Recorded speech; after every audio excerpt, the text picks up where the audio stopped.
we're going to kick off with Alex from BBC. Hi, Jurian. Hi. A big win for you on Sunday against your rivals. What's the feeling being United, and how was it being part of that win, particularly a performance like that? Yeah, especially the performance, I think. But I just enjoyed the whole night. Also, the preparation up to it, like me personally, but you could feel it with everyone. They were excited to play that game, coming back from international break. So the energy was good already, and I think you could sense that from the crowd in the stadium, but also from the team, like the way we played and the energy we played with and the passion. I think spoke for itself. So still, the feeling is great, and we have to take to tomorrow. Another really impressive performance from yourself. It's been a really good season for you. You've been one of Arsenal's standout players. How well do you think you're playing yourself? Is this the best football of your career? I don't know about that, but I'm just trying to get better every time, every game, every day. But I think it's also the environment I'm in, the culture we're having here. I think everyone is trying to push each other. We have a big squad, so also we have to push each other, but we're also trying to win something, right? So I think I'm in the right environment to develop myself and become the best version of myself. And this is another big game, the second one in a week where you have three big sides to face. First v second in the league phase of the Champions League. Does this feel like a big Champions League night, Bayern Munich under the lights at the Emirates? No, it definitely does.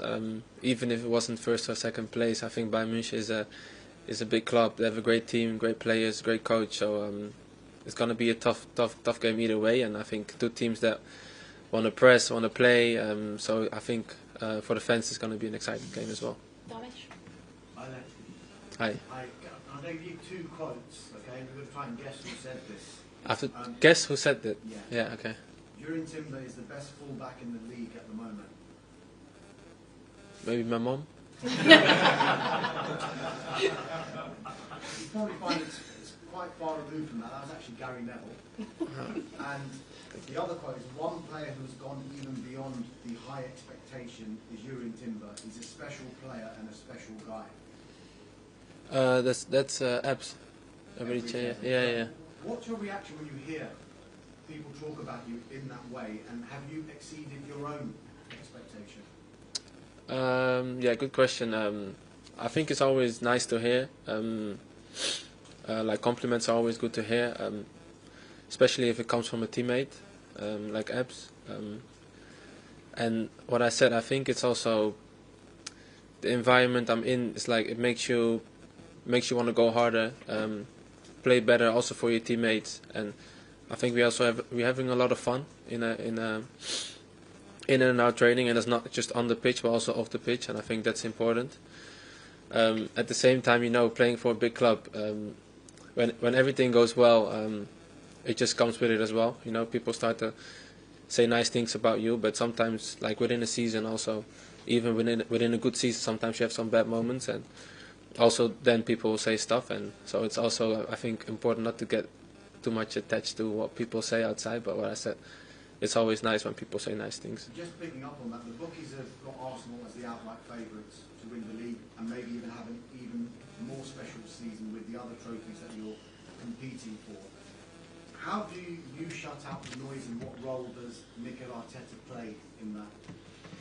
Well, I think Mikel, he leads by example. I think, obviously he loves a win, but the day after he's already focused on the next one. So we just roll with that, and what I said, he leads by example. We just follow him, and he's so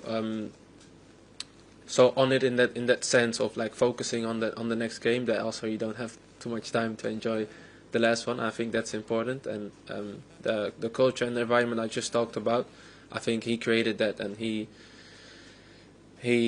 doesn't let go any day on that, to be honest. Charlie? How pleased are you, but not just you, but you and the defence are getting recognition? Because when you get winning teams, normally people just talk about goal scorers. First of all, how nice is it that you're being recognised, the back four, the keeper, and B, obviously Bayern are playing ever so well, and how confident are you that your team can keep Harry Kane quiet time? Yeah, that's not going to be easy, of course. I think it also comes with the clean sheet we were having. So after a couple of clean sheets, people will keep talking about how good the defense is, but I don't think it's just defenders. If you look at Ebb's performance the other day against Tottenham Hotspur. I think he scored 3 goals, but defensively he was amazing as well. So I think it's the whole team that's just trying to step up and do a bit more. Also because if you have an example, Big Gabi, he's out, and everyone knows how important he is for us. And at the same time, you also know as defenders or as a team, you have to step up, and a big player like him goes out of the team. So I think it's just everyone taking their responsibility in defending and also attacking, and together then we go from there. What do you think of Harry as a player, as a striker? I think he's an amazing striker. Everyone knows that he has so many qualities. He's been doing it for such a long time already, and now at Bayern Munich he's also being one of the best players in the world. So it's gonna be a nice challenge for us as a team, as defenders, to stop him tomorrow. Hi, Jurian. I think I'm right in saying in your last season with Ajax you played mainly in the centre of the defence. Now we're seeing you link up with Mikel on the right and playing so far up the pitch. How would you describe the success behind the evolution of your positions since moving to Arsenal? That's true. I played a lot of centre back when the centre back position when I played for Ajax. But I've always played at multiple positions already. So when I came here, I played a lot on the left back position as well. So just trying to adjust and trying to understand what the manager wants from me. It doesn't matter what position, and just trying to understand the game, because then it's easy as well for me to play in multiple positions. And then now after I came here, obviously I got injured, and now I've played a bit more games on the fullback position on the right side. So it also comes, I think, with games and spending time with the players in front of you. I think last year as well I played a lot, but Bukayo was injured, and maybe Ethan was playing there, or Martinelli was playing the right side. So also with just having games and with playing with the same players a bit, it comes easier. You wore the armband when you were playing there as well. Mikel told us at the start of the season that they held a vote, and that Martin Odegaard won by every single vote. So as a former captain, why did Martin Odegaard get your vote? Because Martin is another example that's for someone that leads by example. I think everyone looks up to him in the way he does his things and the way also he performs every time he's on the pitch. But if he speaks, everyone listens, and I think he's the obvious leader for us. Simon? Jurian, I saw you were talking recently about when you came back from injury and you put on too much muscle. A lot of us would be an ending physique to be too muscle.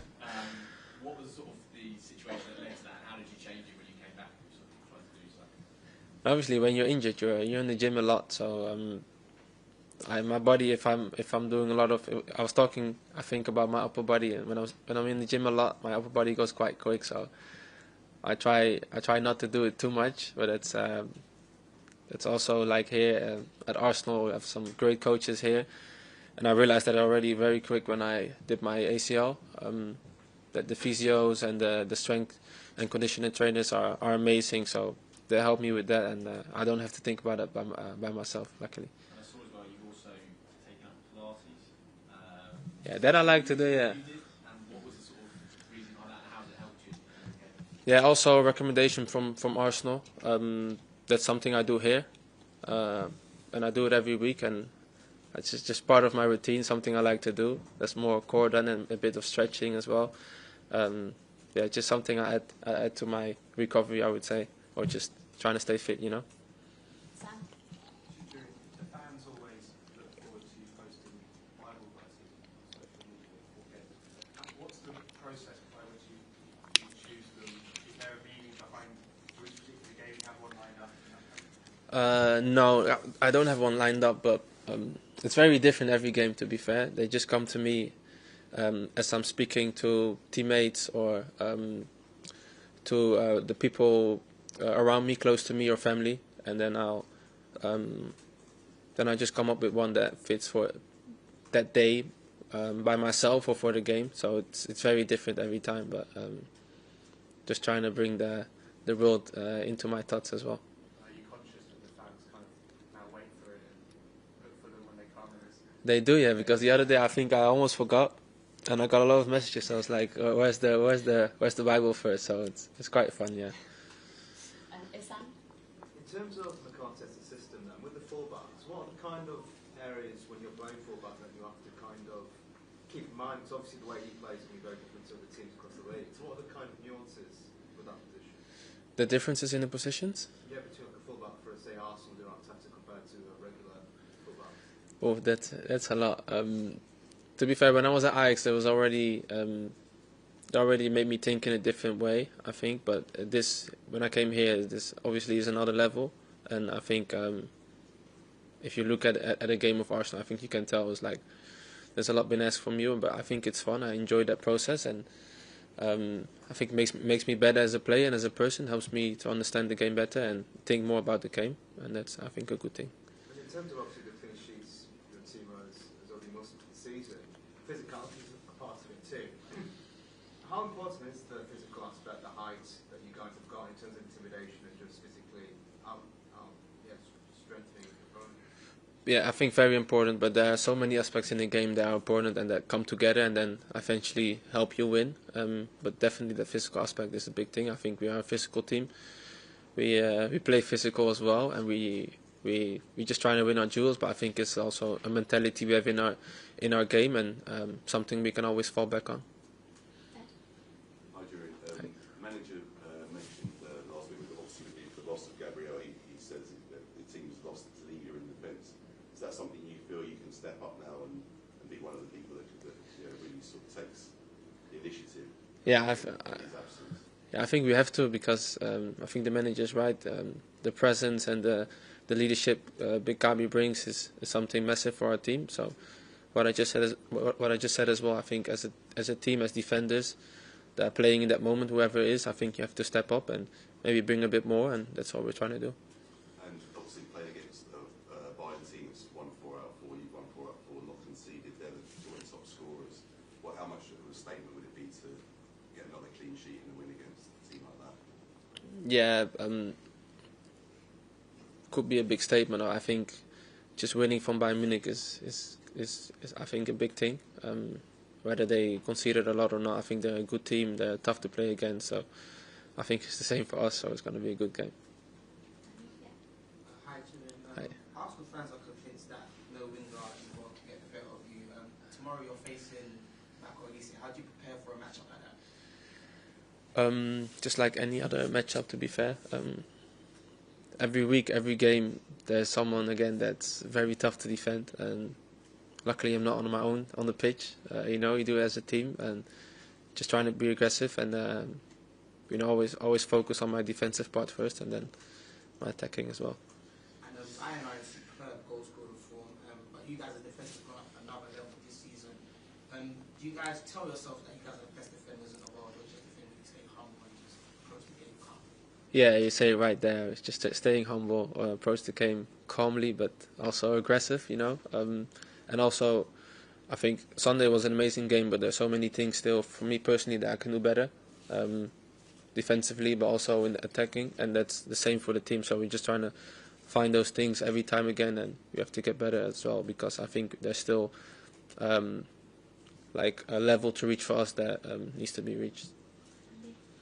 Hey, you are one of the few members of the squad that are open about their Christian faith. Yeah. I wanted to ask you, how important is your faith to you, and what sort of things do you and the other Christian members of the team do? Do you pray together? Do you go for games? What sort of things do you do?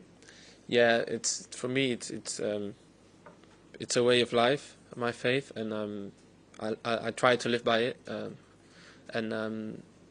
We pray before games, with the team, because we have some Christians in our teams, which is amazing, and I think it brings unity and understanding, because you kind of live the same life, and then it's not always as easy. So those conversations are good, and I think it's an amazing thing to have in our team. Staying on the topic of your Christian teammates, your relationship on the right hand side with Kai Saka just continues to improve. I want to ask you, what is your relationship like with him, and what sort of things have you done on and off the pitch to make that connection even stronger? Yeah, we have a good relationship. Mukai is a great guy. I think he has a good relationship with everyone in the team, because he's a likable guy. Everyone likes him, and he's a kid of the club as well, and he's a fantastic player as well, so it makes it easier for me to play with. So yeah, sometimes we hang off the pitch as well. And what I said, I think the whole team together on and off the pitch. We are great together. I think the energy and that togetherness and the unity we need to use and bring on the pitch as well. Did you know that Arsenal fans now call you guys the Bible Brothers? Did you know about that nickname? No, I haven't heard about that one. No, I like it though. The last two, because Mikel's just arrived at Samu and Davide. Jurian, with the best defensive record you have in the Champions League, I wonder how much Harry Kane came into the conversation in the pressing room as a former Spurs player, trying to stop him scoring at the Emirates when he scored previously in 6 occasions. Yeah, I think when you face an opposition where Harry Kane is the striker, I think he's a topic, and you discuss him as defenders because he's one of the dangerous players. And but what I said is just as any other game, we discuss their players and the way they play, and this, for tomorrow that's the same. Final question. Right. When you think about the excellence the defense has to reach, what do you think is the secret there? I think it's unity, togetherness, being aggressive, and also the responsibility to be at your best, and it's for everyone, I think. Perfect. We'll end it there. Thank you, guys. Thank you. You might want to